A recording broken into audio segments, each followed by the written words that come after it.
Colombia, potencia de la vida.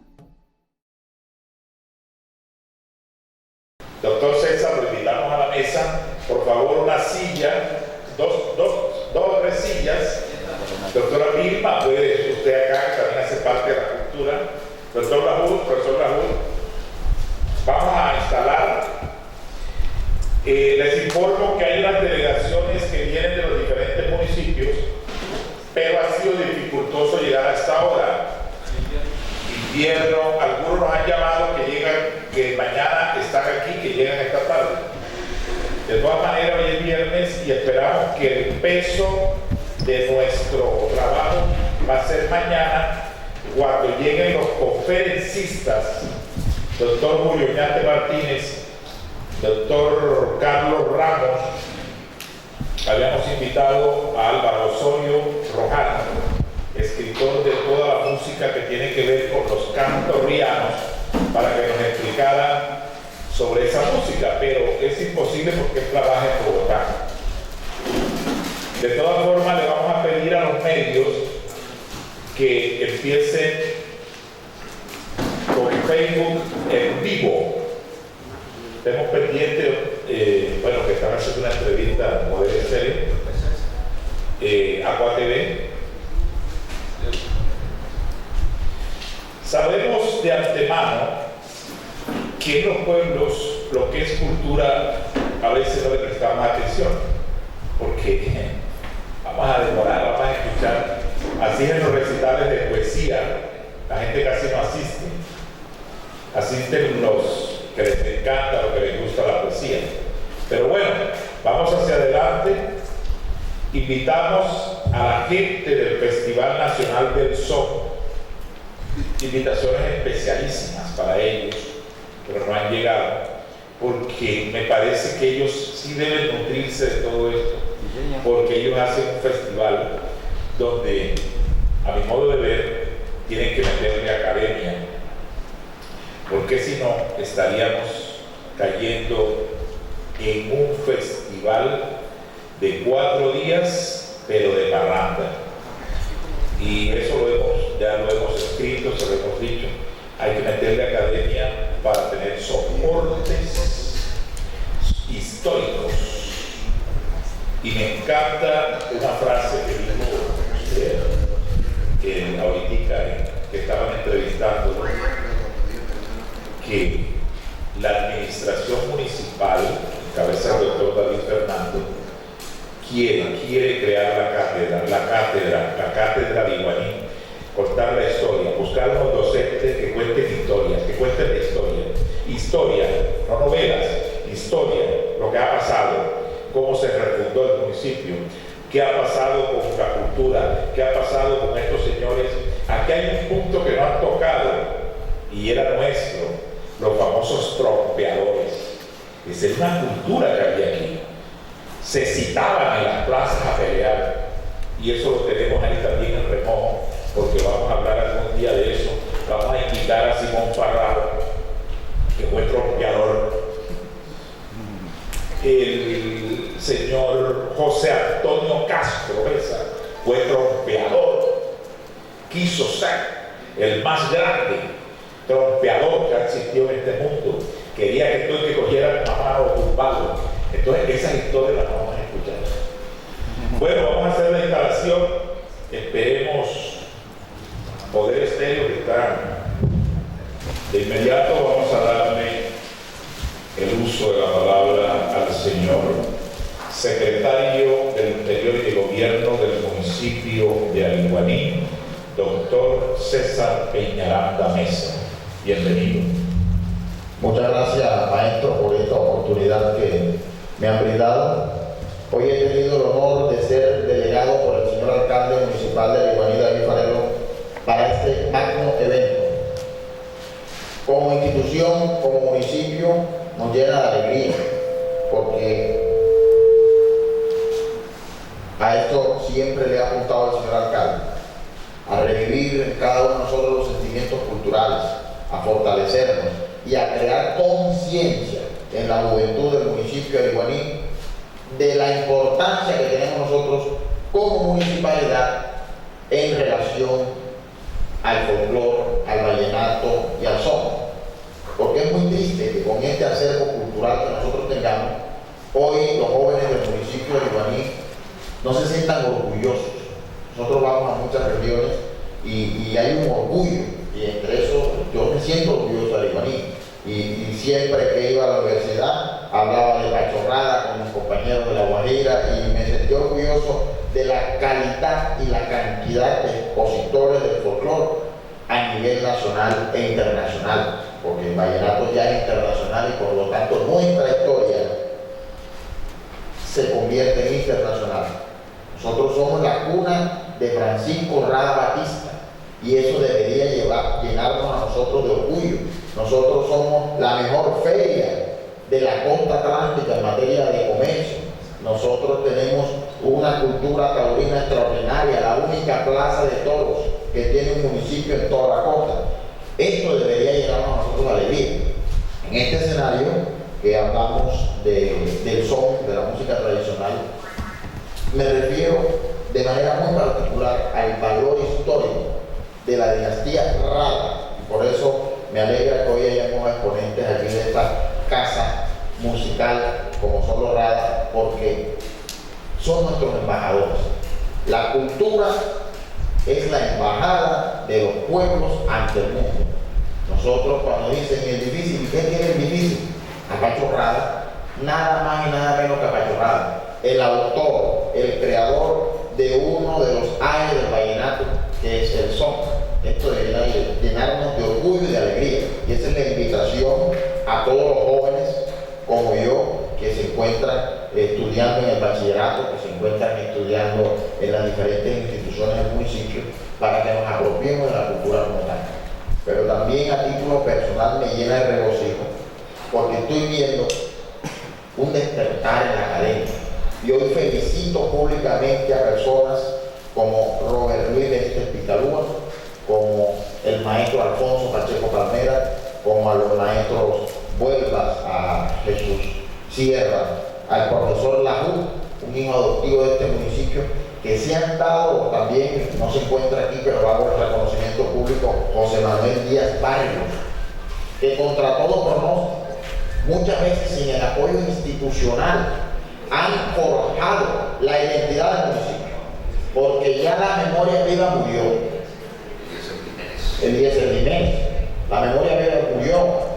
Pachorrada, el difunto Agustín Caro Guillada, todas estas personas que tenían ese conocimiento, que tenían el conocimiento presencial o en segundo testimonio, es decir, que lo vivieron los que se lo contaron a ellos.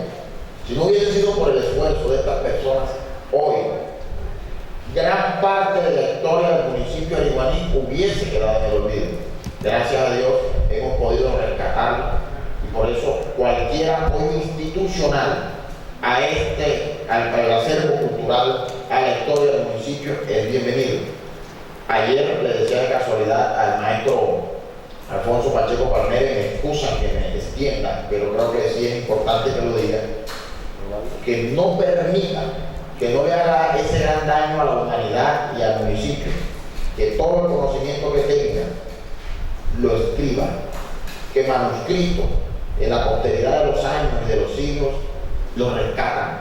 Hoy vemos muchísima información, muchísimos manuscritos que han sido editados e impresos y han servido como luz en los siempre oscuros pasajes de la historia.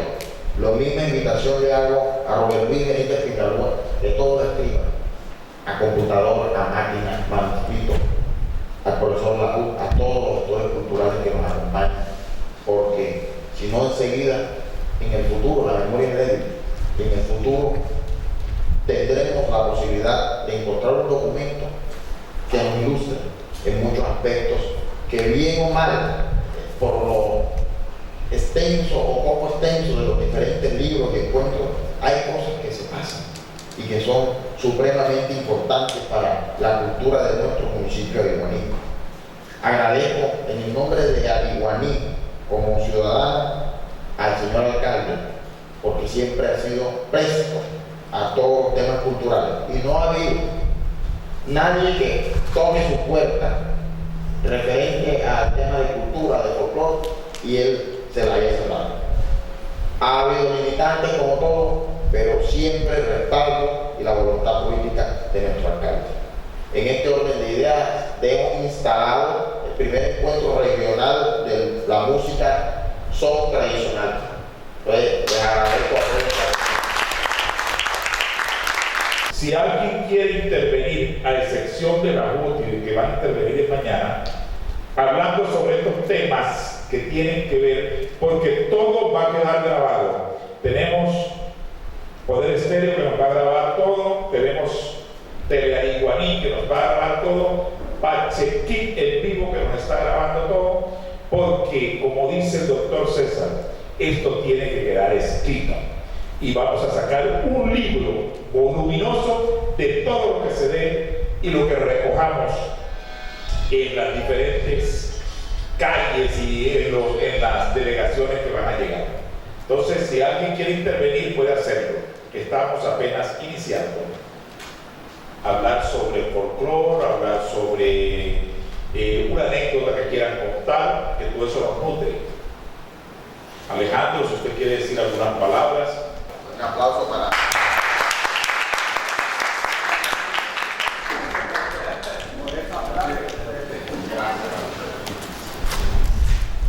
Bueno, con nosotros Alejandro, no tiene segundo nombre.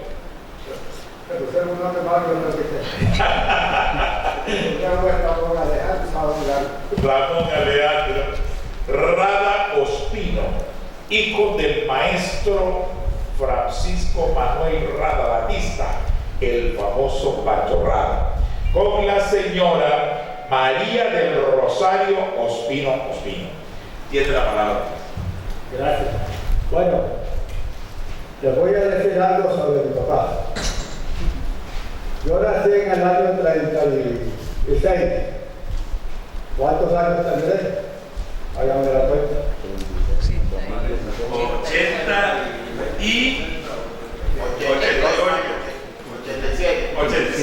87 años.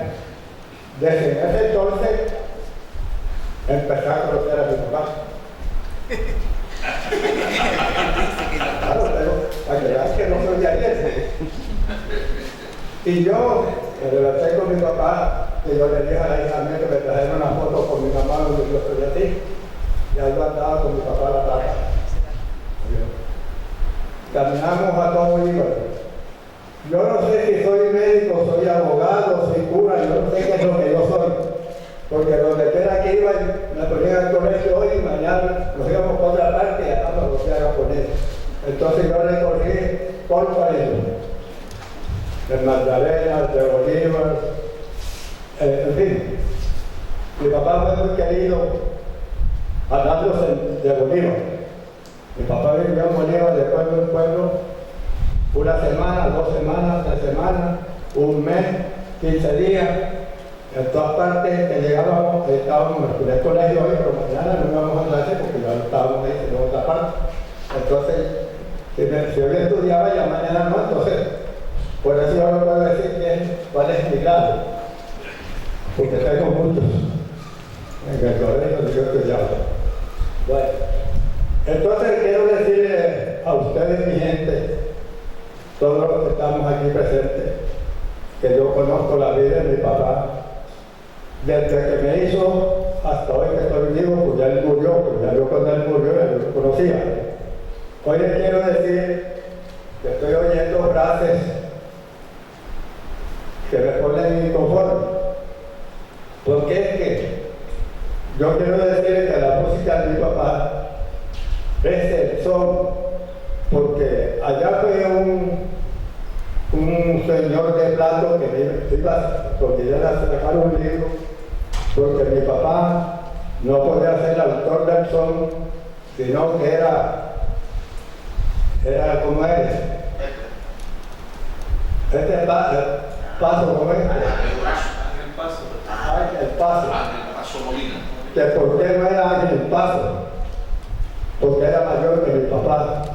Mi papá le decía Ángel Paso tío, pero yo no sé, si era verdad que era tío, como una vez que le decía tío. El paso era Batista.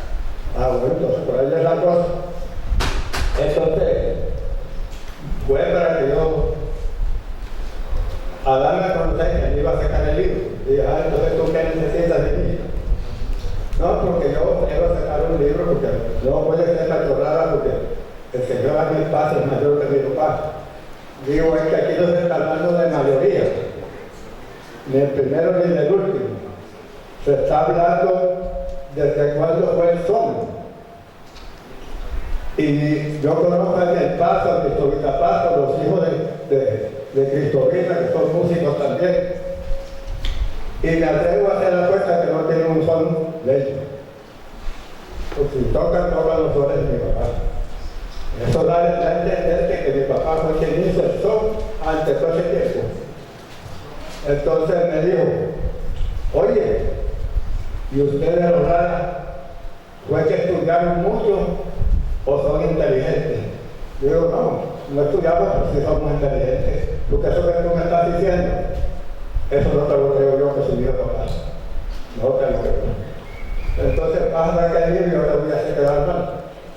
Porque yo voy a hacer una reunión de un personal donde tú pases la vela para decirte quién es mi papá y que le hagan los otros que hablan a mí.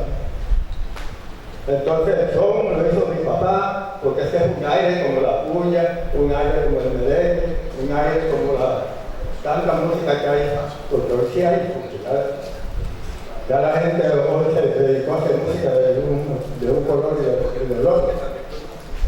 Y yo, observando todo lo que yo estoy oyendo, dense cuenta que pocos los cantantes, los compositores, casi no tienen son. Casi no tienen son.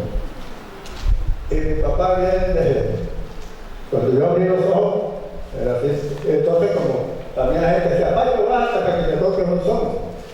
Porque él decía que entonces decía la gente, oye, ¿por qué no te toques el son tal? Y decía, hombre, pero si es que yo tengo otro son, que tú no has oído, oye, le tocaba otro. Ganaba Pacho, no, y tengo este otro, le tocaba varios sones. Viste que ya, este es más uno. Entonces, hay que darle a conocer a la comunidad quién es Pacho Rara. ¿Quién puede saber más de la vida restaurante que yo que vine a hacer y anduve toda mi vida? A última, aprendimos a cantar Bertorral y yo. ¿Ya? Íbamos ¿cómo se dice? A los teatros. Nosotros estábamos aquí los primeros a cantar, teníamos un sombrerito, eso con tejo. Y entonces cuando terminaba la tanda, salía el tipo por aquí por un lado, y yo por allá, nos dejábamos pura esquina. Teníamos por ahí los sombreritos aquí, porque eso no rompía la de la esquina. Casi no habían billetes, sino aquí. Bueno, entonces, eso me hizo alegrar. Pero la música tiene un problema hoy, ya tiene ratito, que ya los ejecutantes no tienen valor. Los guacharaqueros no tienen valor. Casi todo el conjunto no tiene valor, pero el cantante. ¿Entiendes? Entonces los cantantes tienen esto. Arreglan por una caseta, un evento, digamos, y les pagan 70, 80, hasta 100 millones de pesos. No se gastan así con el conjunto. Lo he visto ellos con carros, con fincas, por lo alto de todas las cosas.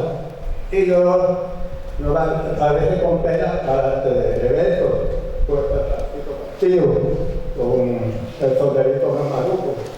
En fin, y yo dije, pero porque es el que se coge toda la parte solo, sino que no se la gana solo.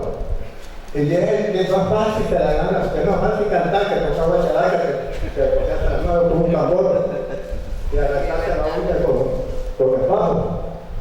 ¿Y por qué esa gente aquí no es como nosotros? ¿No? Yo dije, y se me tocó conmigo, no. Yo me aparté de la música.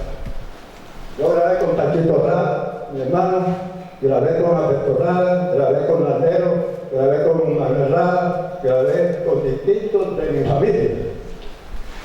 Y por eso no hicimos plata.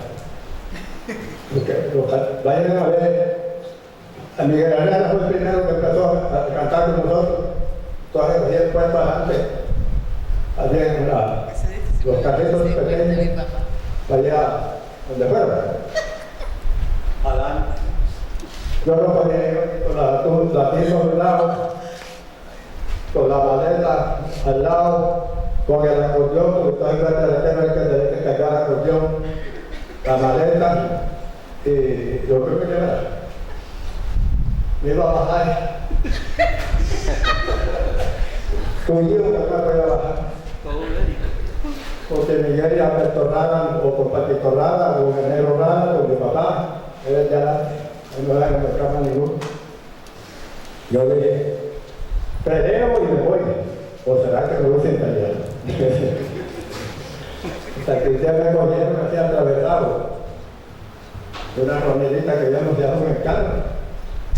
Y yo le dije, Miguel, ¿tú quieres que pagar más? ¿Y yo por qué? Porque tú eres el que más gana. Porque tú eres el que más gana. No, si quieres yo le hablo, es que te hablo. Si no, que cuando tú eres termina contigo no me puedo bajar. Y tú estás como un rey que has hecho tú. Allá vas a gritar un rato y a brincar, no tienes ningún compromiso y es mejor que ganas la plata. Pero conmigo no te vas a enriquecer.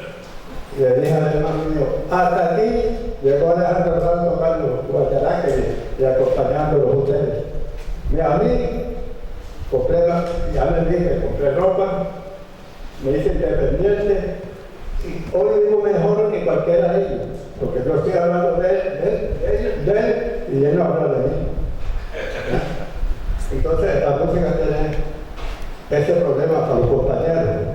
¿Usted ha visto un bajista listo? Hasta uno. ¿Usted ha visto a Jesús, Sierra con Plata? Ando buscando, maestro. Pero búsquete un hombre de trabajo porque así no lo vas a obtener. Así te mueres y te va a pasar a mí. Experiencia. Esa gente no deja que uno haga salir correcto, sí. Y yo quería no haber pelado.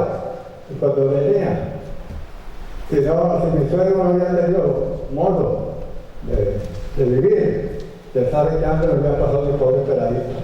Y la gente navideño no necesitaba mi suegro, necesitaba más nadie. Pero ellos eran los que me estaban quitando el negocio.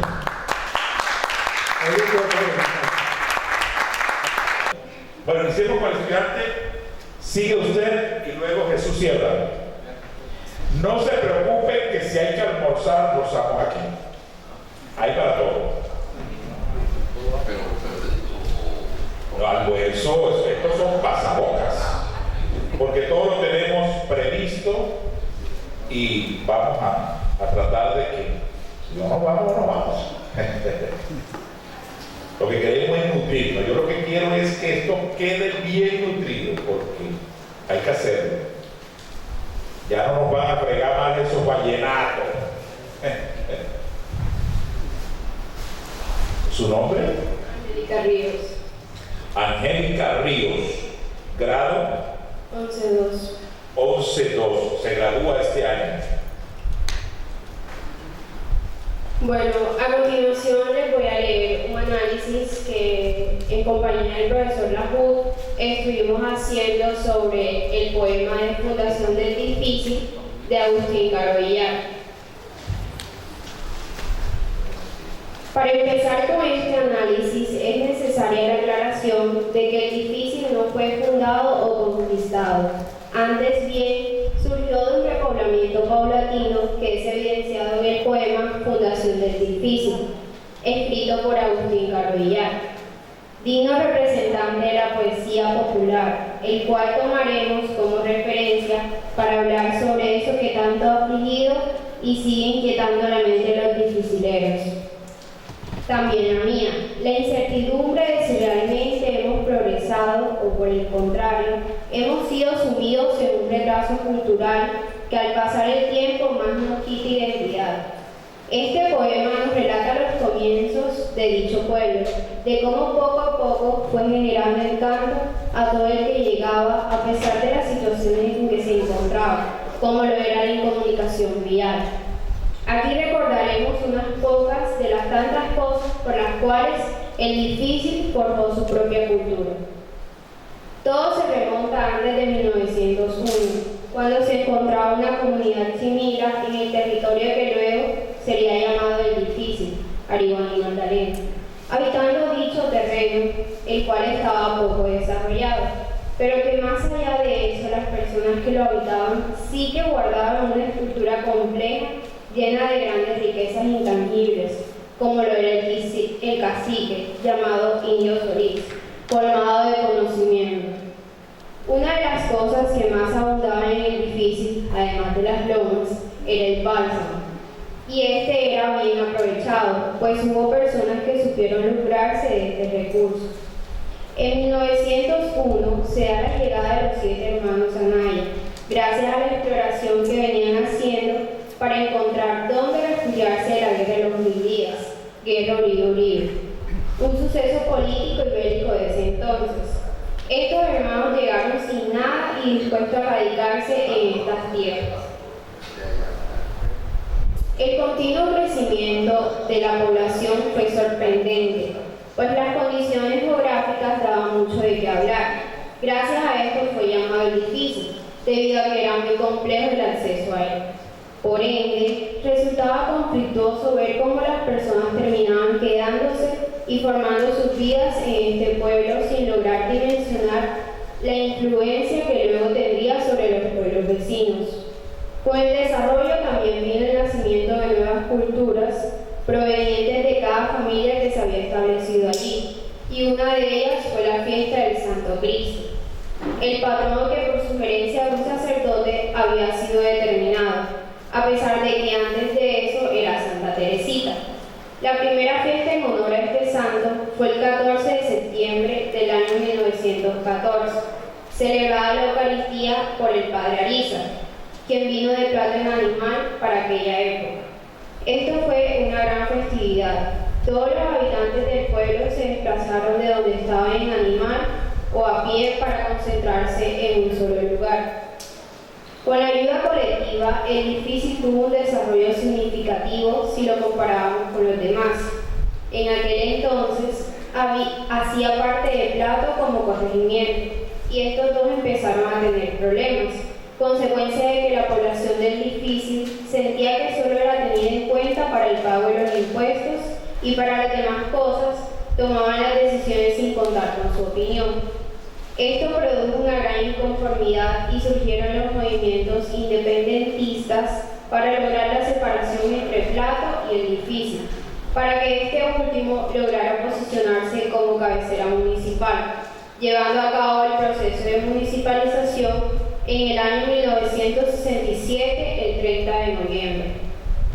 Plato se mostraba aparentemente dolorido. No obstante, eso no fue impedimento para que le siguieran quitando tierras al Difícil, generando un recorte en el municipio de Ariwaní, lo cual dejó bien claro la oposición que tenía Plato contra el Difícil por haberse liberado de su yugo. Para concluir, es oportuno remarcar que el Difícil es un pueblo pletórico de historia y cultura por brindar, pero que se ha visto dormir incesantemente.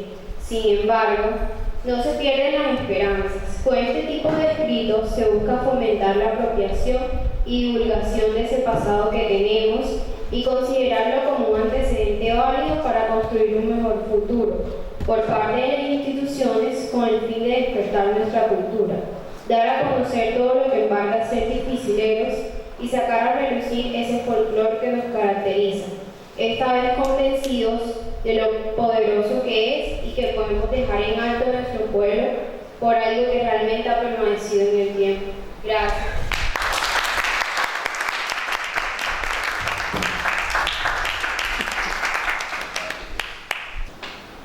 Él mismo les dirá qué ha hecho, qué ha escrito, quién es. Es mejor así para que lo escuchemos. Carlos, por favor.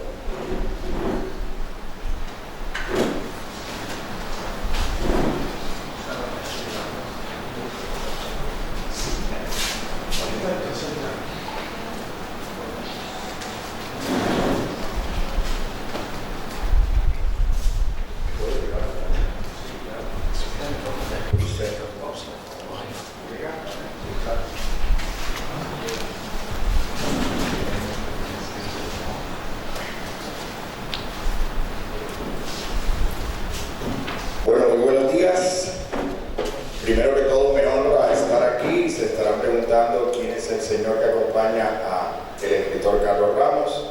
Mi nombre es Carlos Moneri Callafa, soy comunicador social, coach, entrenador de personas y he venido acompañando a Carlos Ramos en un proceso hermoso que se llama Fundalibro, la Fundación Libro Abierto Fundalibro. La Fundación Libro Abierto Fundalibro le ha permitido a muchos nuevos escritores tener una obra impresa a través de unos proyectos que son radicados en el Ministerio de Cultura. Tiene un porcentaje de aprobación de proyectos bastante alto. Conversamos ahorita de más del 85%, lo que dice que se están haciendo cosas interesantes. Ya son más de 100, algo más de 100 personas beneficiadas con este proyecto también. 108 nuevos escritores que han visto, gracias a Fundalibro, ese sueño cumplido de publicar su obra. Ya que me presenté yo, Carlos Moneri, coach, docente, universitario, catedrático, escritor y conferencista, speaker, voy a tomarme el tiempo para presentar a Carlos Ramos. Carlos Ramos es un gran amigo, primero que todo, un gran escritor, una persona que a fuerza de trabajo, de pasión, ha podido escalar en el mundo de la cultura, de la literatura. Ya tiene muchas obras. Hoy vamos a hablar especialmente de una, pero yo quiero decirles que Carlos Ramos en este momento es un referente cultural y literario en el Caribe. Ha visitado la Feria del Libro varias veces y quisiera invitar a estos jóvenes que hoy nos acompañan a que se tomen un ratico y lo conozcan, para que conozcan una historia de cómo se puede a través de la cultura lograr conseguir muchos sueños. Y vamos a hablar hoy sobre lo que él ha hecho y sobre el tema que nos trae, que es el sol, ¿cierto? Y yo quiero hacer una pregunta orientadora para iniciar este conversatorio a Carlos Ramos. Carlos, ¿qué has encontrado en esta investigación de 20 años que te lleve al tema que nos tiene aquí reunidos, al son? ¿Qué has encontrado en esa larga investigación de 20 años? Creo que son 98 municipios visitados, ¿no?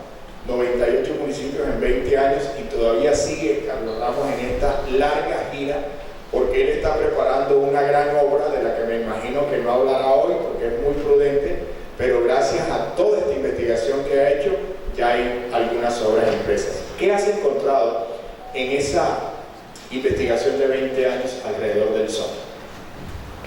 Bueno, un saludo especial a todos los asistentes y a la organización por esta oportunidad de compartir conocimiento, de compartir muchas experiencias y vivencias que se han dado a través del arte de la investigación. Yo inicié generalmente la etapa investigativa en el 2001 y la inicié en un recorrido que empecé por la zona ribereña. Yo soy de San Martín de Loba, generalmente del corregimiento de Iquimí. Ahí inició ese punto, esa zona tamborera donde rige, digamos, o su identidad son los bailes cantados. Los bailes cantados es un género musical que está conformado por 16 especies musicales, donde está la tambora, el chandé, la guacherna, el berroche, el bullerengue y todos estos ritmos pues, que navegan por ese río Magdalena y que enriquecen toda esta zona. En esos inicios en la investigación, el primer trabajo que inicié fue lograr recopilar obras literarias sobre música, porque el enfoque fue música folclore. Hoy tengo una biblioteca en música, tiene más de 350 libros. Entonces he podido analizar que en esa investigación o en esos libros siempre hablamos de los ritmos, pero nuestros escritores o las personas que investigan, que vienen investigando, hemos, digamos, regionalizado ese concepto de música. Si somos de San Martín de Loba, investigamos de tambora, decimos que la tambora es de ahí. Si somos de Valledupar, investigamos el vallenato, decimos que es de ahí. Y hemos caído en errores en la parte de investigación. Entonces muchos escritores escriben desde el escritorio, ¿ya? Desde la investigación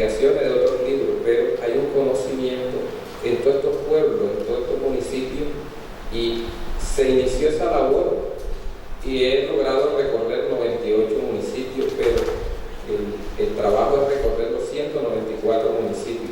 ¿Y cómo hago yo para financiar esto?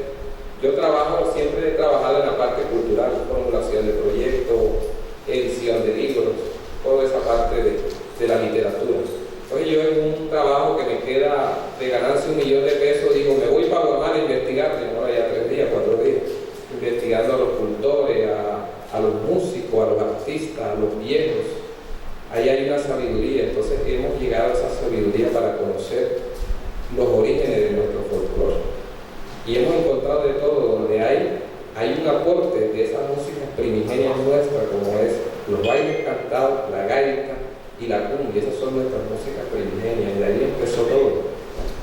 Y hemos encontrado también que hay una influencia de las Antillas, del África, de España, de Europa, y muchas veces esa influencia no la reconocemos. Pero si analizamos la importancia del son en todos estos ritmos del Caribe, en todos estos géneros musicales, encontramos que en los bailes cantados hay 3 ritmos musicales que tienen influencia del son. Son de negro, mira el nombre, son de negro, son de pajarito, son corrido. Hay 3 ritmos que llevan como nombre el son, ¿no? Y si nos vamos al vallenato tenemos el son. Entonces hemos visto también la influencia en los bailes cantados, que es una música primigenia. Encontramos también cantos como Apilera Rosso,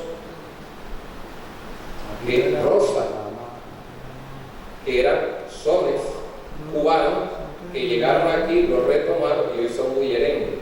Hay una adaptación de esos ritmos. Entonces hay una importancia del son en todo, digamos, el desarrollo de la música en nuestro Caribe colombiano. Y eso muchas veces lo hemos venido desconociendo.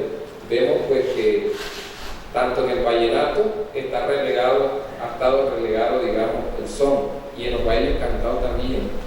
Entonces creo que le debemos dar más importancia, debemos visibilizar esa labor y sus cultores. Yo tuve la oportunidad precisamente, Carlos, de compartir con el maestro Pacho Rada, porque Pacho Rada, yo vivo en Santa Marta, barrio La Paz, y Pacho Rada vivía a 2 cuadras de mi casa.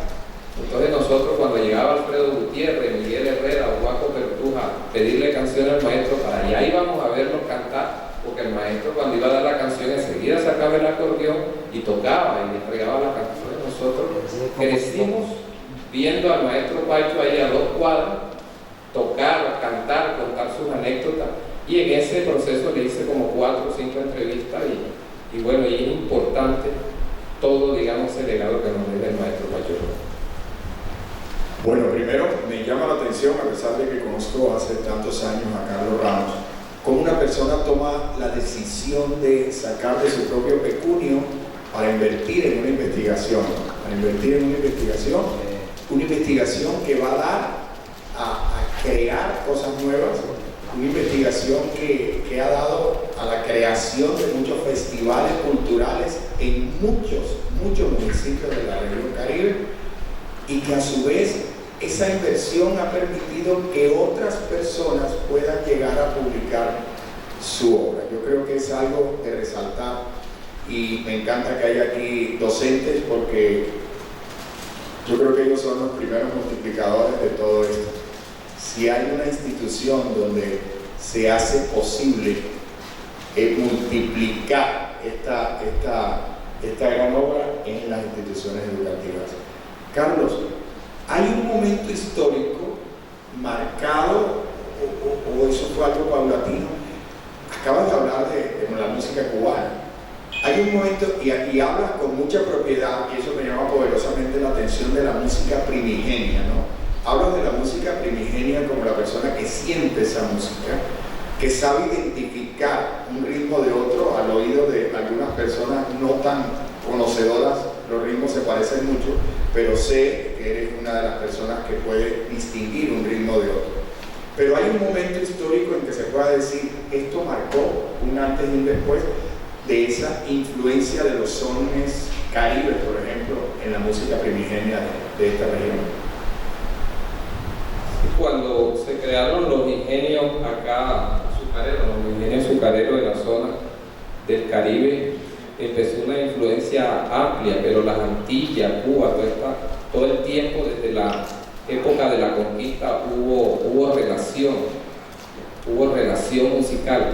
Entonces llega un momento en que esa música primigenia empieza a desarrollarse y empieza una influencia de la música del exterior, lo que llegaba, y se retoma esa música, digamos, primigenia y empiezan a hacer todos estos ritmos o todas esas formas musicales que conocemos hoy, como el vallenato y sus variantes.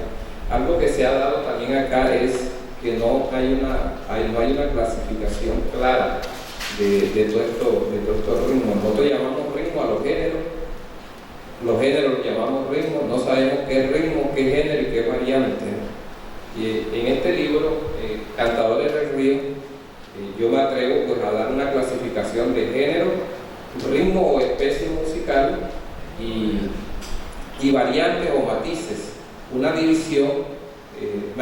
Digo que me atrevo porque entre 350 libros que tengo de música, nadie lo ha hecho, nadie ha dicho por qué esto se llama género, por qué esto se llama ritmo y por qué esto se llama variante, pero sí hay una diferencia. En esa investigación hemos podido, digamos, llegar a archivos, ¿no? Precisamente el archivo de Ángel Masiri Cabeza, quien logró una investigación y fue a esa fuente primaria, diría yo que primaria, de las primeras grabaciones que se realizaron. Él fue a Argentina, Chile, Estados Unidos, donde investigó cuáles fueron todas esas primeras grabaciones. Y mira que sobre el son encontramos que las primeras canciones que se grabaron y que son identificadas como son costeño se realizó en 1929. Una obra que se llama Morenita y Timbirilimba, fueron identificadas como son costeños, de la autoría de Ángel María Camacho y Cano. Ángel María Camacho y Cano era músico, era locutor, vivió en Barranquilla, pero él era oriundo de San Estanislao, Bolívar. Luego pasó mucho tiempo porque la música en ese tiempo, mira que la identificaba, no, este es un son, no, esto es un paseo, o esto es un danzón, o sea, le daban una identificación sin tener ellos los conocimientos precisos sobre compás y sobre armonía, sobre todo eso. Simplemente le daban una identificación. Había canciones que la identificaban como cumbiamba, como parranda, cuando sabemos que no son ritmos, ¿no? Y luego, en el año 1943, a Pancho Rada le graban su primer son, que es La Puerca, una canción que se llama La Puerca.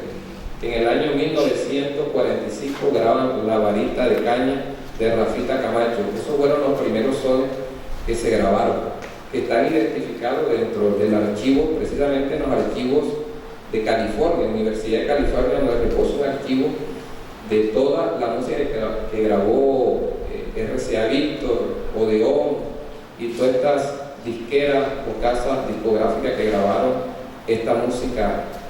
Y bueno, eso generalmente es lo que hemos encontrado en grabaciones sobre el son. Pero la importancia de que nosotros que investigamos y que tenemos el interés de investigar, llevemos, digamos, esa investigación no solamente al plano, digamos, de lo que está escrito, sino ir a hacer esos trabajos de campo, explorar ese conocimiento que está ahí, ese conocimiento que diría yo que se está muriendo porque nuestros viejos, nuestros ancianos están muriendo y se van, digamos, unas bibliotecas con una gran información que no hemos explorado. Y mira que eso que estoy haciendo yo lo hacía Gabriel García Márquez. La obra de Gabo, él exploró, él hablaba con los viejos, caminó vendiendo libros y ahí encontró la información para crear sus obras y mira todo el legado que nos ha dejado y que es el único premio Nobel de literatura que tenemos. Wow, tremendo, Carlos. Y ya entrando un poco a este libro que se llama Cantares del Río. Un aplauso, vamos a motivar la vaina. Esta gente está hable y Muy merecido. Quienes estamos muy cerca, Carlos Ramos, ya estábamos concentrados. ya nos decir hace poco que Carlos Ramos es una persona que maneja un perfil muy bajo, tiene una humildad pasmosa, así lo han descrito, y eso habla mucho de la calidad de persona que es. Esta obra tiene un título espectacular, pero un subtítulo glorioso. Se llama Cantadores del Río, y un subtítulo, Crónicas de una resistencia cultural. Tremendo, ¿ah? Crónicas de una resistencia cultural. Cantadores del Río es realmente esa crónica de esa resistencia cultural, tal vez de esa resistencia a desaparecer de esos ritmos primigenios. Es una lucha constante que tienen los cantadores y cantadoras de estos pueblos. Yo creo que el mapa de los bailes cantados es el más amplio que tiene el Caribe. Son 16 ritmos. Yo decía que son 16 ritmos de acuerdo a la investigación de Carlos Medina, que hace la investigación y hace una división. Guillermo Carbó también da un aporte. Pero la lucha de los cantadores y cantadoras es bastante grande, ¿ya? Por todos estos ritmos foráneos que vienen, el estudiante, los jóvenes aman otras cosas. No se ha hecho la labor, diría yo, desde el mismo Estado que se debe realizar de cómo convertir estos ritmos en digamos, cátedra local. Precisamente ahí hay una situación que está presentando en el Cesar, es que se creó la cátedra vallenata, y ahí hay unos municipios que son de identidad tamborera, como Tamarameque, Chiriguaná, varios municipios que están, Gamarra, El Paso. Esos municipios, creo que 6, 7 municipios se rebelaron y demandaron esa proposición de digamos, cátedra vallenata Consuelo Araújo.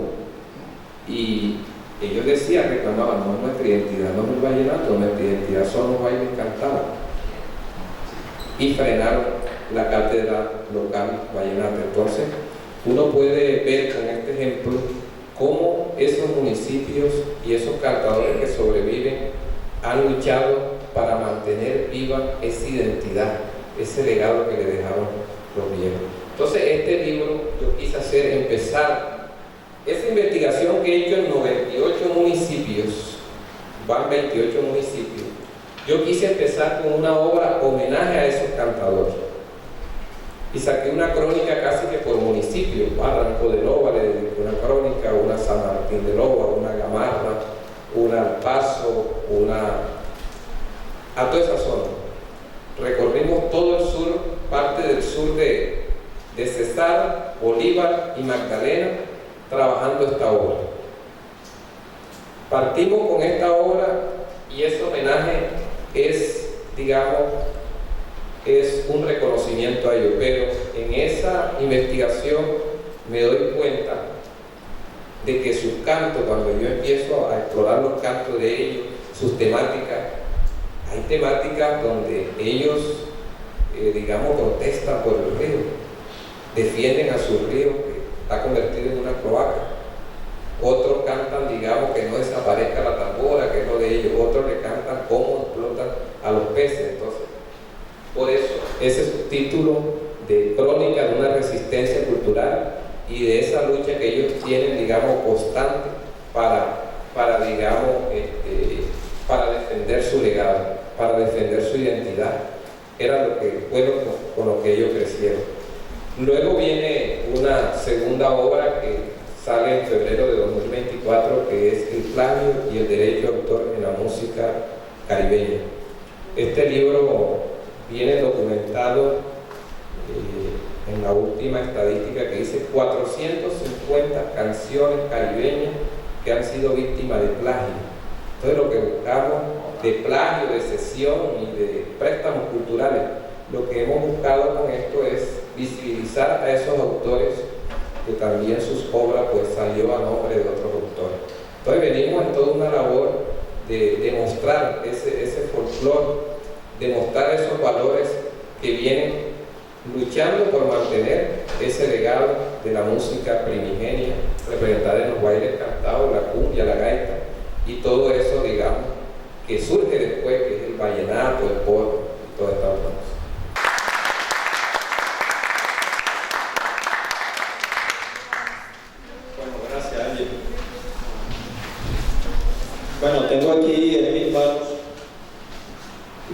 edición que se hizo del libro de la obra Historia del Pueblo Acordeonero de Paquito Prada Ortiz.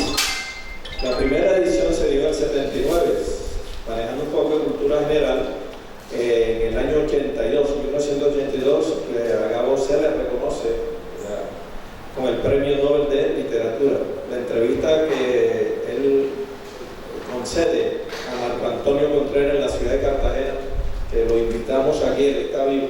Marco Antonio le interesa mucho este evento, pero él viaja continuamente a Estados Unidos y es uno de los grandes defensores del vallenato tradicional a nivel internacional. Por lo tanto, Alfonso Pacheco, desde ya te digo que no tiene ningún problema en asistir a acompañarnos en esto, y si nos llenamos de personas como Carlos, cuando el otro Carlos, ya le comentó una anécdota sobre eso. Entonces, esta obra, fíjese usted, es la única obra que arrancó un comentario del más grande escritor de América Latina y el segundo, o algunos dicen que el primero, después de Miguel de Cervantes Saavedra. Esta obra, repito, para que nos vayamos con esa información, con ese dato, arrancó un comentario del hombre más grande que ha dado la letra latinoamericana ya en la literatura. Y es Gabo, no lo digo yo, no lo dice Robert Benítez, no lo dice nadie diferente, Carlos, lo dice Gabo. Fíjate, Marcos, ya que Paquito Prada termina de escribir un libro donde él resalta la vida y obra de Francisco el Hombre. Él dice y defiende que Francisco el Hombre, pero es también sabido que esta construcción oral, porque hay una cimentación oral fuerte, ligada con el surgimiento de la música tradicional vallenata. Ojo. Entonces, no fue nada más, no hubo un solo Pacho Prada. En cada región y subregión nacieron muchos Pacho Prada, muchos Francisco el Hombre, muchos Francisco el Hombre. Porque de eso se trata, el poder del lenguaje, el poder de la oralidad lleva a eso.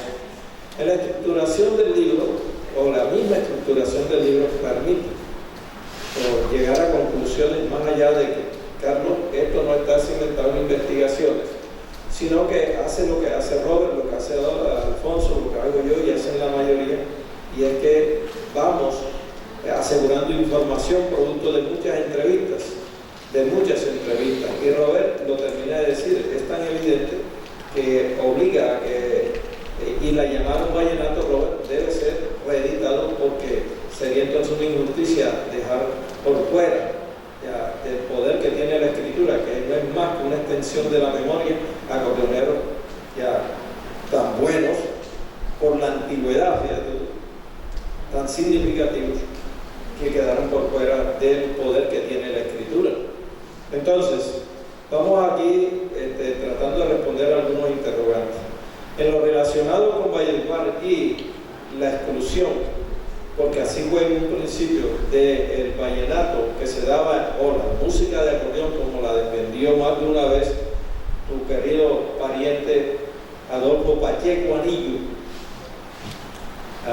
Adolfo Pacheco Anillo, música de acordeón. Esa exclusión entre esos, los que más sufrieron con ello y les dio duro fue los sabaneros.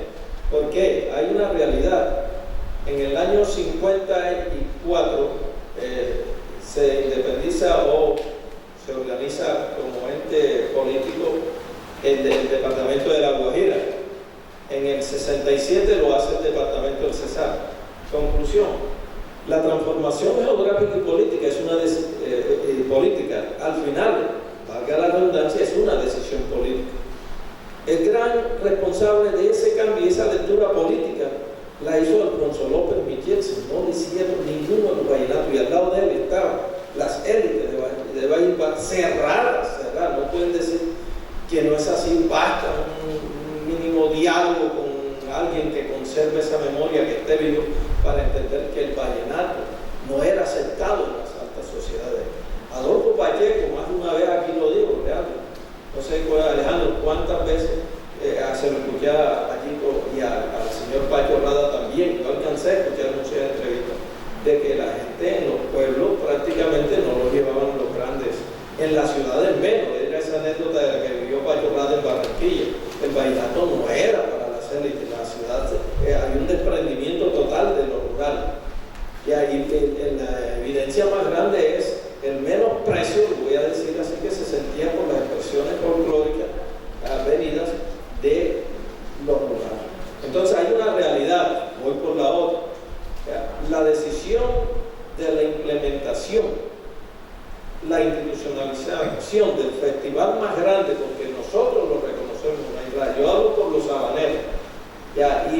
y aquí es difícil más.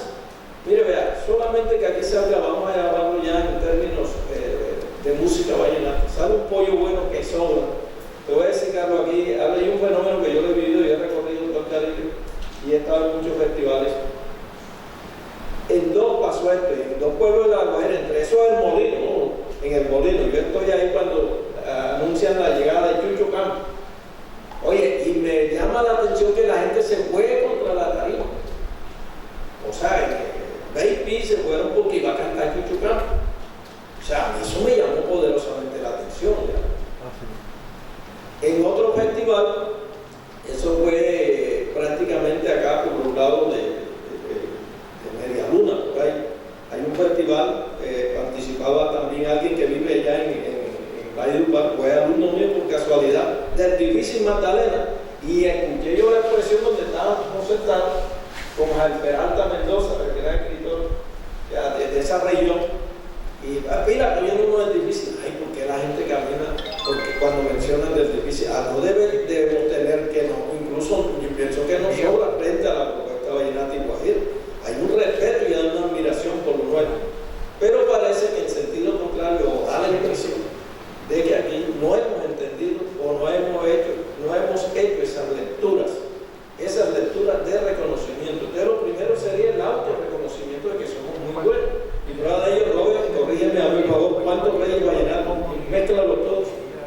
7 reyes vallenatos. Yo les pregunto, lo he hecho en La Guajira, de hecho donde yo he estado invitado en conversatorios de este tipo. Digo, bueno, pero menciónenme que otros pueblos los tienen. No los tienen. La declaratoria de Pacho Rada como rey vitalicio es el mayor reconocimiento de la vida ahora a ese gran juglar. Entonces, uno va sacando conclusiones y se va dando cuenta que aquí ha faltado, que les repito de un mapa para que lo vayan practicando, el componente de investigación. Y al final, todo cambio termina involucrado necesariamente en una decisión política. Carlos nos da un ejemplo, nos lo decía acá el doctor, de cómo la cultura venció la política. Y ¿cómo se llama el corregimiento de San Martín de Oro?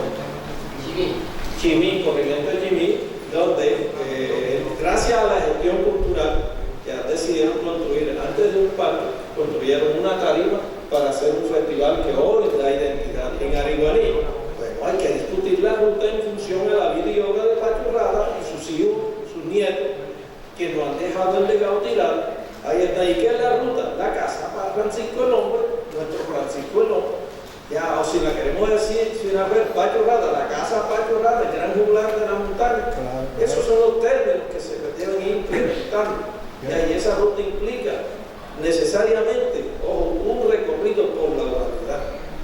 Por eso tenemos ese libro. Cuando yo leí este libro por primera vez que me lo prestó Oscar, el profesor Maldonado, yo me di cuenta por cuestiones que yo traía de San Jacinto. Vea, yo estaba una vez trabajando en Discolonia, una empresa de unos antioqueños distribuidora de víveres y abarrotes. Un día antes nos fuimos a dormir a Cincelejo y anunciaron una parranda con Pachito Rada. Y a mí se me dio por ir me asomé, Pacheco, yo comento esa anécdota, lleno total. Pero lleno total, de verdad, y Pachito Rada tranquilo. Ya. Allá, ayer leí algo sobre ese gran amigo vecino de mi casa en el barrio San José, en San Jacinto, el iguano, porque yo siendo un niño le robaba los pitos, arreglando pito era acordeón, recuerdo yo que si usted sopla hacia afuera, como cuando no pito, tiene que ser hacia adentro. Y pitaba ya. Entonces nosotros de pura maldad íbamos, ya los que desechaban nos lo robábamos, él no iba asegurando. Ya, Rafael iguano, de lo mismo a alguien que le decían cabrebuque, que eran arreglistas. Y yo tuve la fortuna de conocer esos grandes acordeoneros, tanto que eso se volvió común en San Jacinto. Ya. Entonces, Rafa nunca se me olvida, me hablaba de Pacho Rada. Ya. Con Pacho Rada. ¿Cuántos años, Alejandro, tú tienes idea de moró Pacho Rada, tu papá allá en San Jacinto viviendo? Yo tengo la idea de tanto escucharlo que cerca de 15 años. Sí, mi papá vivió bastante en el Carmen, en Oveja, Y en San Jacinto. Y San Jacinto, y era un señor admirado. De ahí salía a hacer giras. Mira, claro. Para llegar a San Jacinto me decía a mí que salió un mes antes porque él entraba por el lado del Bajo, Las Palmas. Claro. El Bajo, Las Palmas y llegaba a San Jacinto, que es cruzar de Plato. Usted cruza Zambrano. Corralito, Porquera. Porquera, todo eso. Todo eso así. Claro. Él pasaba por ahí metido con todos esos caras cuando el tabaco, por eso llevaban para allá, se lo traían para acá. Y nosotros nos conocimos con Calixto Ochoa en Corralito. Claro. Y entonces nos llegamos con Calixto Ochoa, recordíamos la primera grabación se la consiguió Calixto Ochoa, mi compadre Alberto Huerta, en esos tiempos. Y de ahí nos andábamos donde estaba el uno y el otro, nos andábamos en Pompito. Y donde quiera que íbamos, eso era la multitud. Gente subía en los árboles de las puertas, eso se llenaba. Y tenían que poner una mesa y mi papá le gustaba tocar parado para que lo vieran. Y la policía apartando a la gente. Eso era grande cuando llegó a Petrojada, así como cuando sientan los boleros que se muere un animal, eso volaba la gente de todas partes. Y tenían que poner la ley para poder dejar tocar a mi papá porque lo querían tumbar. Todo eso lo recuerdo, casi todo lo vi. Bueno, Alejandro, mire, otra cuestión que debe tenerse en cuenta al momento de hablar de los contextos que nos hablaba aquí el amigo Carlos. Claro, usted va a hacer una lectura de un libro, tiene que tener claro el contexto histórico y social, porque de lo contrario te pierdes la obra. Así es. Eso es allí, y hay una realidad que es una realidad oral. Plato era la capital de la montaña, de nuestra montaña, el camino, ese camino que lleva por aquí, por Apure, y a derecho salía Las Mulas y Sañaña. Claro. Todos esos pueblos aquí eran corregimientos de Plato. Todo esa y vasta montaña. Hasta el Garrobo fue corregimiento de Plato. Allá está la abuelita mía, mamá de mi papá, de Francisco Rada Batista, en Las Mulas, ahí está esa señora. Ahí la sepultaron allí. Y mi abuelo Alberto Rada está donde es el Parque Santander en Plato, ahí está mi abuelito, todo es un cementerio. Bueno, mire, vea, otro dato que lo discutí una vez, tuve la fortuna de que me dieron el espacio en San Ángel. Hombre, ¿cómo vamos hay que corregir el relato histórico? Es que el relato histórico nos permite si corregimos, créanme que tenemos claro el antecedente. Claro. Es que el antecedente no es lo mismo que hacer una lectura de la historia. Las mulas pertenecen a que donde nació Pacho, las mulas. Las mulas pertenecen ahora a San Ángel. Ahora pertenece a San Ángel. Eso era Plato. Todo eso era. Sí, y difícil también. Después perteneció Entonces, mire, ¿a dónde quiero llegar para que todos nos llevemos esta información? Existía un solo Magdalena, era el Magdalena Grande. Ya, la decisión política no tiene por qué afectar el relato, ni la veracidad ni la importancia del relato original. En toda la región, en cada subregión, se fue desarrollando de una forma por lo que ya dijo Pacheco. Si Robert intenta responder con su investigación, ya, en qué momento se incorpora o de qué manera se incorpora el acordeón a los cantos tradicionales de cada subregión, es lógico que ahí va a suceder ya fenómenos musicales como los que tenemos hoy en día. Claro. Eso es de allí, que era la discusión que se tenía. Entonces existía como Plato, orilla del... Bueno, finalmente nos va a explicar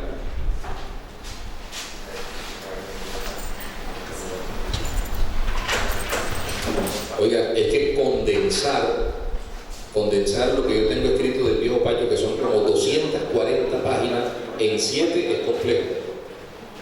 Esto requiere de una conferencia o de una charla de un foro de unas 4 horas para poder desmenuzar de una manera mucho más profunda cada detalle.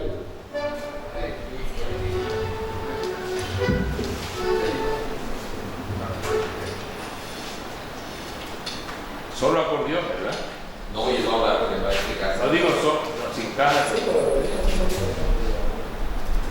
Un pedacito de música y después Pongamos percusionista y no toca No.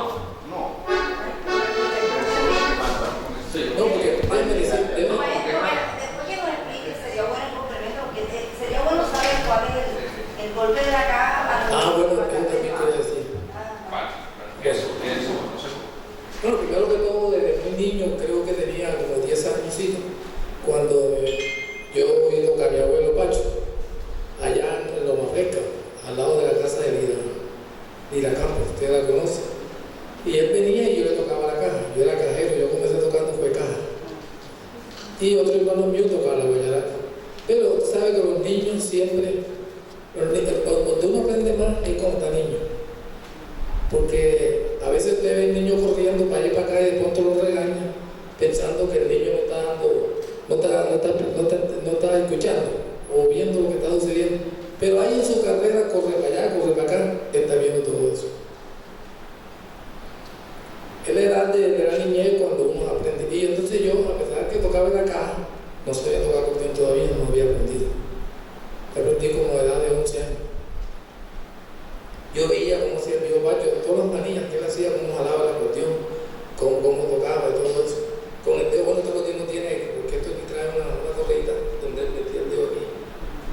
Ya los acordeones ahora traen esa correita todavía, pero se les quita porque eso ya nos atrasa ya para ejecutar y eso. Entonces yo le veía todas las manías, las jaladas y todo, cómo se la aprendí también, a mi papá también. A tío Alberto fue porque con tío Alberto casi muy poco, no anduvo mucho. Pero entonces le voy a explicar cómo era que el viejo Pacho tocaba el son. Y el son está compuesto de melodía, no de tanta ejecución, no. Aunque el viejo Pacho tiene algunos sones ejecutados, pero yo creo que era por las exigencias de la gente. Porque es que a veces la gente son los que hacen que uno se salga de la metodología. Sí. Pero yo cuando llego a la Casa de Cultura he tratado de implantar el son de mi abuelo y no me lo han dejado implantar. Porque a los muchachitos que yo les voy a explicar cómo se toca el son, ellos quieren, me piden otro son. Y entonces, como yo soy instructor, no les voy a negar pero el que yo pueda transmitirles el son original, porque ese se llama el son original. Como decía acá, no se jala, cuando se va a tocar el acordeón no se jala como el acordeón con son, así como jalan algunos sino que él arranca con el acordeón. Y yo mucho. Por ejemplo, vamos a tocar un son, Tire la Montaña, que es bastante conocido, como lo jalaba mi abuelo. Y le explico el porrazo de bajo, le explico el porrazo de bajo.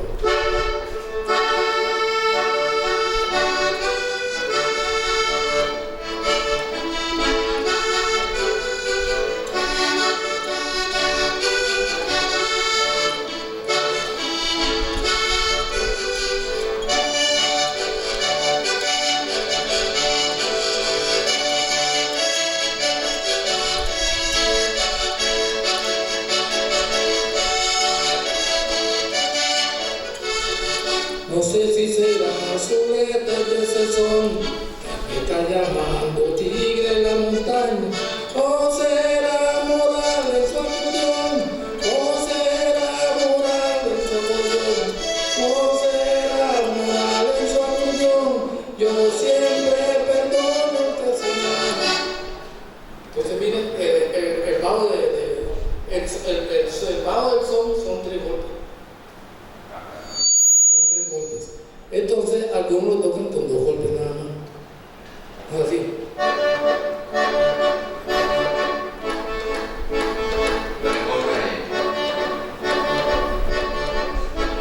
Ese es el bajo de la temporada. 3 golpes de bajo. 3 golpes.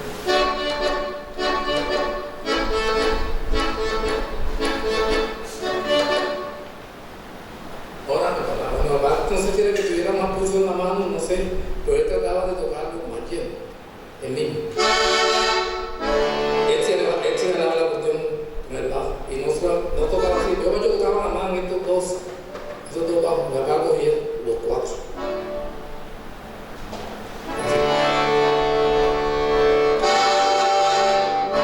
Paraba y otra vez arrancaba.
que trataba de combinarlo con más bajo.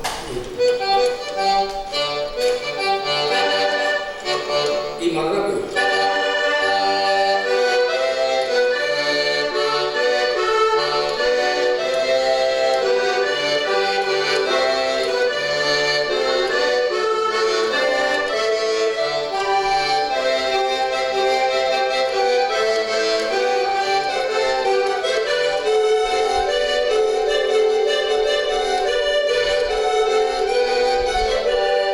Prácticamente yo acompañando la música con el mismo bajo.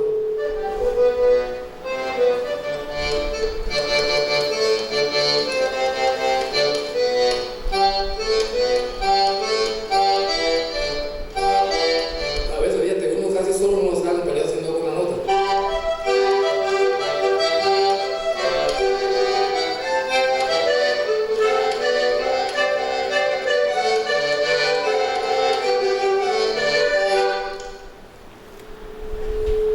¿Qué más quiere decir? Bueno, otra explicación que les hago acerca del son.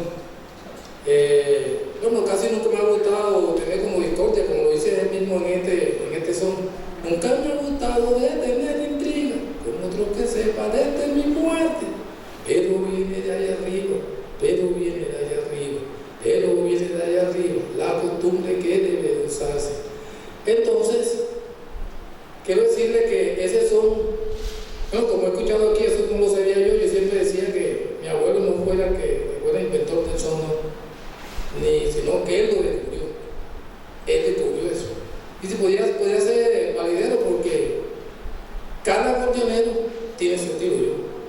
Porque a pesar de que mi abuelo tocaba así y yo intento tocarlo con él, jamás, porque todo acordeonero pisa el acordeón de una manera diferente. Tiene su estilo. Por eso lo que decían acá los compañeros, es muy bueno estar aquí porque amplía uno sus conocimientos y aprende mucho. Y de modo tenga uno algunos errores y sale de ellos, ¿verdad? Como yo hablando del género, no me toca ya esta parte, pero quiero colaborar un poco. El género se distingue. Una pregunta. Sí. Ahora que estás ejecutando el son, muchas veces se comenta que el rol del aire del son que el maestro Pachorrado lo fusionó puede ser del paseo con el merengue para que salgan partituras del son. Tú que tocas el paseo, tú que tocas también el merengue, y ahora que estás ejecutando el son, ¿sí tiene algunos aires de esos dos ritmos que se pueden fusionar y que salgan del son? Claro, el paseo. Sí, por eso es que ahorita yo no le quise decir que me acompañaran la caja, porque siempre el cajero,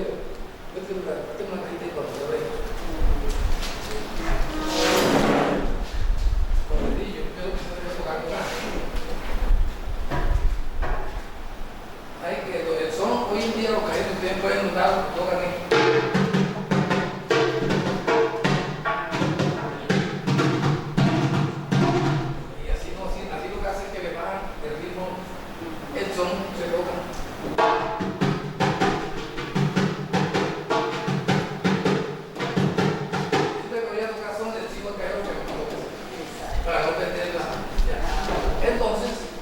Inclusive que mi abuelo Pacho, cuando ya estaba en los últimos días que él iba con un son, se metía a veces para la paseo a veces.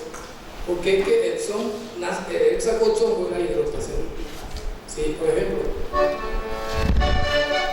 Manuela, yo te digo que es el mismo Alto Rosario, ¿verdad?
Después vino el de 2 teclados y después el de 3. Y él tocaba los sones en ese truco de teclado. Por ejemplo.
¿Se escucha más lleno o no se escucha más lleno? Sí, mayor, y el otro que pierde la melancolía. Y pierde, o sea, pierde lo que, bueno, que Finafer no me lo dijo, pero en aquel momento me lo comentaba cuando me decía, es que el son lleva un lamento, lleva un lloro y lleva una melodía. Son tres cosas que parecen lo mismo, pero son distintos. Cada una cumple una función diferente al interior de un solo ritmo. Melodía lleva un lloro y lleva un lamento. Va como llorando y va como quejándose, por decirlo de alguna forma.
El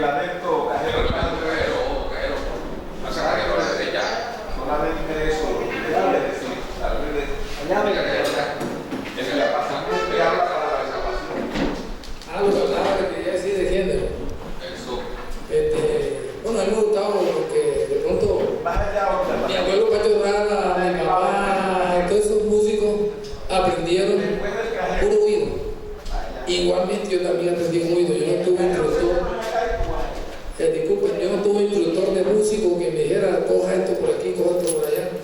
La mayoría, cuando iniciamos a tocar este instrumento, todo fue por oído. Hermano del compañero Maña, él aprendió por oído, igual que mi persona. Pero después, a medida que ha pasado el tiempo, dice que yo no me agoteando un solo teclado y no sé tocar. No, sí toco, pero me siento incómodo. Igual que dos teclados lo mismo. Porque es que a veces en este teclado siento que le falta. No, y a pesar de todo, déjenme terminar, a pesar de todo, a veces tocar con esta acordeón y siento que me hace falta algo para algunas canciones que yo arreglo, que hace falta algo más. Y les quiero también informar a ustedes que en este acordeón, lo que pasa es que este acordeón no fue hecho para tocar vallenato. Este acordeón no fue para tocar esto. Eso cuando llegó aquí, como dice acá los compañeros que estaban aprendiendo de ellos, se llama el baile ¿qué? El baile cantado, que lo tocaban, no tocaban con acordeón. Después cuando el acordeón llegó aquí, que vino de dónde fue, de Alemania. En tantos países de Alemania. Se dice que en 1829 en Alemania. De Austria. Sí. Ese fue el Austria. Lo que pasa es que pertenecía al reino alemán en ese entonces, se tomaba como Alemania, pero es austríaco. Fue patentado en 1829. Donde habían los grandes salones, los grandes teatros de presentación de músicos, donde se presentaba Bach, Beethoven, esa gente fue en Austria, en Viena. O sea, Viena es la capital musical del mundo. Sí. Eso fue en 1829. Pero el acordeón ya había sido inventado antes de Cristo, en el 300. Entonces esa cosa uno lo investiga y de pronto, antes mi papá iba a tocar, mi abuelo iba a tocar y él decía, le preguntaba dónde va a tocar, la gente decía, en el medio o afuera o adentro, porque así lo enseña uno, afuera, en el medio y adentro, pero esto tiene su nombre. Esto no es que en medio o fuera. En este caso el acordeón que es un ADG. La resol. ADG que viene siendo A, que viene siendo la. D, que viene siendo re. Y G, que viene siendo sol. La, re, sol. Entonces, si yo voy a tocar aquí, cuando ellos no van a pedir, porque ellos no necesitan de afinar, pero si fuera un guitarrista que estuviera aquí, que fuera acompañante, me decía, ¿dónde va a tocar usted? Yo digo así, el re. Ya. Entonces, hoy estamos también siguiendo más, ya a nosotros nos toca de investigar y aprender más. Amén. Y que la música se compone de 7 notas, las notas nada más son 7, pero que esas 7 ellas se multiplican por una cantidad. Do, re, mi, fa, sol, la, si. Pero detrás de cada una de ellas hay unos bemoles y delante hay unos sostenidos. Eso me ha tocado estudiarlo a mí y la posición. Yo te voy a tocar acordeón como lo toco yo en mi estilo, porque cada uno tiene su estilo. Ya yo no lo toco ni como mi papá, ni como mi abuelo Pacho, sino o con un estilo propio mío. Ya, más moderno, más exigente. Entonces vamos a tocar cualquier, vamos a tocar el trío de la montaña.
Sí, es que realmente son soneros por excelencia, ¿oíste? Los Rada. Exacto, y para irnos ubicando un poquito, lo que el proyecto pretende es que como recibieron la influencia de los cantos rianos, de las orillas del río, del palmoteo y del responsorial, usted sabe que Sí, a lo mejor Pacho Rada, con esa influencia, por eso es que él, todos los sones de él son con anáfora y reduplicación. No sé si será mi estrella, no sé si será mi estrella. Entonces le contesta, de nosotros toma ron. O sea, nosotros creemos que puede ser por esa influencia que él recibió. Y llegamos a una conclusión con Alejandro, en la intervención que hizo, que él decía que sí, que era lo más probable fue eso porque él se nutría de todos esos pueblos cuando él viajaba, entonces se iba nutriendo y esas canciones las iba incorporando dentro de la cordillera. O sea, lo culminante de todo esto, Julio, es encontrar el momento preciso en que los cantos ancestrales se introdujeron al acordeón. Claro. Ahí es la pregunta clave. Que ahí es donde entran los indios a jugar sí. todo lo que tiene. El viejo Pacho me decía, ve Julio, yo no inventé el son. Cuando yo nací ya el son estaba ahí. Sí. Mi papá tocaba un son que se llamaba el Cometa.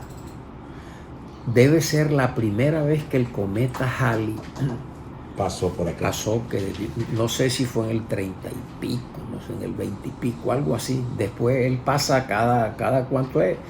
Luisca, ¿tú sabes el Cometa Halley cada cuánto pasa? Sí, cada cuánto 97 es. años no es. ¿Qué habla? Fíjate para ver, chequealo ahí en el internet. Entonces él me decía, el son estaba ahí, pero ellos no supieron repartirle el bajo. Hace Que fue. 76 años. ¿Hace cuánto? Cada 76 años. Cada 76. O sea, de la fecha donde estamos hecha 76 para atrás. Y el 40 y algo, y de ahí, sí. Caramba de Dios, pasó por allá en 1890 y algo. 47. ¿Cómo? 1947. En el 47. Y échalo un poquito más atrás. Echa otros 70 para atrás. 1870 y algo. Sí. Sí, por ahí. Bueno. 1890. Entonces él me decía, lo que pasa es que los viejos no supieron repartirle el bajo, que fue lo que yo hice. Y todos me siguieron. En San Jacinto, por allá, como en el año 90, un señor que se llama Alberto Inestrosa, no sé si lo conoces, vive en Santa Marta, Inestrosa Llanos, él ha escrito algunas cosas. Él, tratando de hacerle un homenaje a Pacho Rada, porque él escribió un libro sobre Pacho Rada, que tú lo debes conocer. El primer libro que le escribieron a Pacho. Lo hicieron en San Jacinto y estuvo presente Alejo, Luis Enrique, Abel Antonio, Juancho Polo, los cuatro, y el viejo Pacho. Y allá pues eso se filmó. No sé si Alberto Inestrosa puede tener eso. Y todos, al ser interrogados respecto a la influencia del viejo Pacho, todos coincidieron y decía Alejo, hombre, yo aprendí a tocar el bajo viendo a Pacho Rada. Luis Enrique, no, si es que mis primeros cantos fueron copiando a Pacho Rada. Y Abel Antonio, pues, ¿qué podía decir? Si Abel Antonio iba ahí detrás y Juancho Polo. Entonces, es un argumento de mucho peso en que sí le confiere a Pacho Rada la categoría o la distinción de ser considerado el padre del son. No porque lo inventó, pero sí quien se lo enseñó a los demás y quien lo perfeccionó. Pues, y quien lo perfeccionó, quien le dio identidad ritmática. Julio, hay algo que a nosotros, bueno, venimos haciendo ya como especie de una tesis. Resulta que Pacho Rada, a través del son, a los pueblos donde llegaba, se aglomeraba la gente.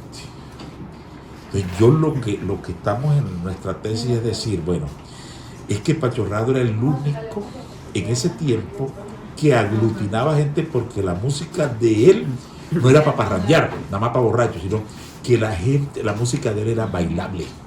Es que los sones de él, la gente le gustaba bailar. Entonces se reunía un grupo de mujeres al estilo de fandangos y de danzas, y entonces empezaban a bailar los sones de Pancho Rada. Por eso era que él, donde llegaba, no se quedaba nadie en casa, en los pueblos donde llegaba. Entonces nosotros estamos con eso y estamos buscando más fundamentos sobre ese tema. Mira, lo que hacía Diomedes Díaz, de reunir miles de personas que idolatrándolo y viéndolo. Yo tengo como 5 entrevistas con el viejo Pacho, y entonces me decía él, no recuerdo el pueblo, le hicieron una troja, oíste, lo subieron y él solo con el acordeón a punta de ron, y ahí lo cogía la luz del sol, y todo el pueblo ahí mirando y él tocando, se bajaba para ir por ahí sin caja ni guacharaca, sin caja y sin guacharaca, a punta de acordeón. Y entonces ahí la gente, como te digo, me dice él que eran horas y horas, y se bajaba a tomar algo, en fin, su botella de ron, lo trepaban otra vez porque no había ni escalerita, ni los cargaban, lo subían en la troja y dele. Entonces, porque no me acuerdo de qué pueblo es, pero yo con reviso base en eso podemos decir, afirmar lo que es la tesis que tenemos, y es que era el único que en ese tiempo aglutinaba a todo un pueblo. Exacto. Pero era para bailar y gozar, que se daba ese lujo por la melodía que interpretaba. Entonces, por eso es que estamos buscando más fundamentos de personajes como usted que nos digan eso, o que traten de afirmarlo. Oye, Colombia, potencia de la vida.